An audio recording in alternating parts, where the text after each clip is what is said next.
आत्मज्ञान असतं, ध्यानात राहते.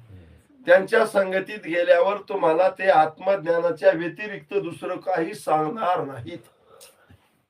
त्याच्या पावला पावलात काय कळत, तोंडात काय असतं, आत्मज्ञानाबद्दल. ते राहतात कुठं, व्यवहारात. तुमच्यापेक्षा बारकाव्यानं करते ना व्यवहार.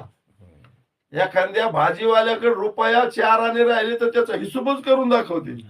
मग तुम्ही पाहसान त्याच्याकडून काय चिकट आहे काय, पण त्याला विवेकी दृष्टी आहे ना, तुमच्यासारखी भोंगळ दृष्टी थोडी आहे. तो घेईन न घेईन ती गोष्ट वेगळी, पण विवेक म्हणल्यावर काय. तुम्ही सांगा ना, एकनाथ महाराज एका पैशासाठी रातभर जागले. किती पैशासाठी. मग एकनाथ महाराजाला तुम्ही संत मानणार का नाही.